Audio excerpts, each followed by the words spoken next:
et bienvenue dans ce premier épisode du podcast Café Crochet avec le crochet de plume. Je suis Ilham Lefebvre, créatrice et autrice. Avant de commencer, je vous invite à soutenir la chaîne en vous abonnant et en activant la cloche des notifications.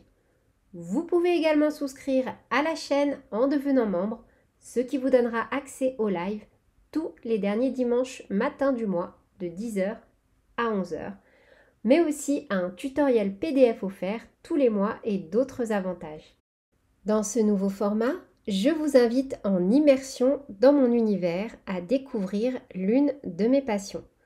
Plus axé sur l'écoute, le podcast me permettra d'approfondir des discussions et des thématiques qui gravitent autour des traditionnels tutoriels. Rendez-vous tous les derniers samedis du mois pour un nouvel épisode. Vous pouvez également orienter les discussions en abordant en commentaire les sujets que vous souhaitez et en participant au sondage de l'onglet Communauté. Dans ce premier épisode, je vous propose d'aborder dans un premier temps les origines du crochet au travers de la petite histoire du crochet, puis de discuter des inspirations du mois de mai, des projets au gré de mes fils, des coulisses derrière les vidéos YouTube, des tendances du moment, du concours du mois d'avril et enfin de me lancer un petit défi. Connaissez-vous les origines du crochet ?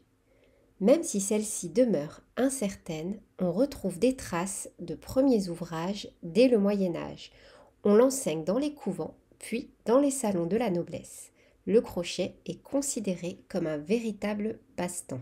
C'est en Irlande au XIXe siècle qu'il rencontre un véritable succès où on l'emploie essentiellement pour la réalisation de dentelles de substitution pour customiser les vêtements. Pour la France, c'est d'abord en Franche-Comté que le crochet s'impose dans le domaine de l'artisanat et de l'industrie. Les premiers livres abordant le crochet permettent une transmission plus large des différentes techniques. L'un des premiers livres traitant du crochet est The Memoir of the Highland Lady par Elizabeth Grand en 1812. Peu à peu, le crochet est de nouveau essentiellement associé à l'artisanat et au domaine du passe-temps. Aujourd'hui, il est démocratisé et on le pratique à tout âge. Mes informations proviennent de Wikipédia et du site Passion Crochet. Vous pouvez retrouver les liens dans la description de cette vidéo et n'hésitez pas à me dire en commentaire si vous connaissiez vous aussi les origines du crochet et à apporter plus d'éléments de précision. En mai, faisons ce qui nous plaît. Dans cette partie, je vous propose de vous partager des ouvrages de saison, tutoriels que vous pouvez retrouver dans la description de cette vidéo. Avant de commencer cette partie, sachez que vous pouvez retrouver une vidéo explicative sur comment adapter n'importe quel fil et crochet à n'importe quel ouvrage sur la chaîne YouTube. Vidéo également disponible dans la description de cette vidéo. Ce qui est bien lorsque l'on crée nous-mêmes nos ouvrages, c'est de pouvoir adapter notre matériel à nos réalisations. Le plus important dans le crochet est de se faire plaisir. Étant une grande frileuse, dès que le vent souffle, il me prend l'envie de réaliser des gilets. Les cardigans en granit restent indémodables en toute saison. Manches longues ou manches courtes, il y en a pour tous les goûts. Coton ou acrylique, crocheté au fil des saisons. Ce type de modèle est particulièrement appréciable car il nous permet d'utiliser nos restes de pelote. Vous pouvez même jouer avec les matières. Il vous reste 3 pelotes d'alpaga, une de mérino, 2 de coton. Créez des modèles uniques et économiques. Abordons à présent un sujet qui est au cœur de la chaîne, les backstage. Mais que se passe-t-il dans les coulisses de YouTube ? Je vous invite, telles des petites souris, à découvrir quelques petits moments qui se cachent derrière une vidéo. Aujourd'hui, je vous explique comment créer un modèle de vêtements au crochet, quelles sont les étapes par lesquelles je passe pour réaliser un nouveau tutoriel vidéo. La création de nouveaux modèles, lorsqu'il s'agit de vêtements, demande une certaine concentration et pas mal de calculs mathématiques, surtout si l'on souhaite en proposer plusieurs tailles. Je pars d'un fil que je souhaite travailler, puis je réalise un échantillon, voire 2 ou 3 ou 4 ou 5, ou vous avez compris le principe. Dès que j'ai mon point, je me lance dans la conception d'un modèle, d'une coupe qui ne dénote pas avec mon motif. Je me lance dans mon ouvrage et contrôle que mon modèle correspond bien à ma taille vis-à-vis de mon échantillon. Une fois ces étapes réalisées, je peux me lancer sur une feuille et calculer les mesures pour les différentes tailles. Je vous renvoie au tutoriel comment et pourquoi faire un échantillon. Vous y trouverez les méthodes employées. Dans cette partie, les tendances du moment, je vous propose d'aborder un ouvrage en vogue à adapter au crochet. Lorsque l'on regarde les tendances mode 2023, on se rend assez vite compte que le contraste entre les volumes a le vent en pourpre. Le pantalon, ample sur les longueurs et serré à la taille, est un modèle que l'on peut facilement adapter au crochet. L'année dernière, j'ai réalisé un modèle de pantalon de plage que l'on peut facilement adapter en demi-bride ou bride et avoir ce même aspect. Prévoyez une taille supérieure et un espace pour faire passer un cordon pour resserrer l'ouvrage sur la partie haute.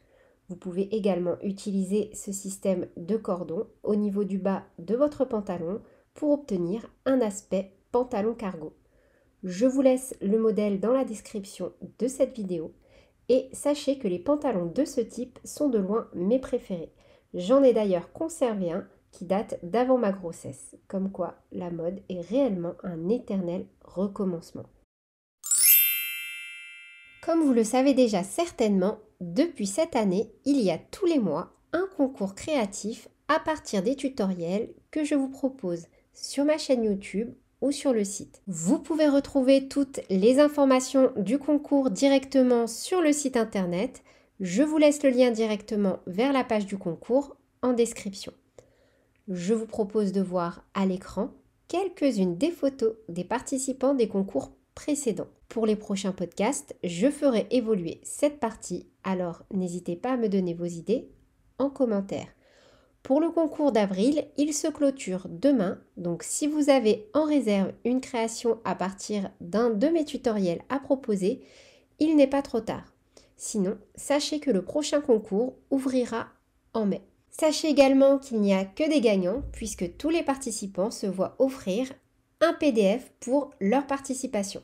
Et le grand vainqueur du concours remporte quant à lui un lot d'une valeur de plus de 20 € en fil et en petits accessoires de mercerie. On arrive à la partie ultime qui me muse vraiment.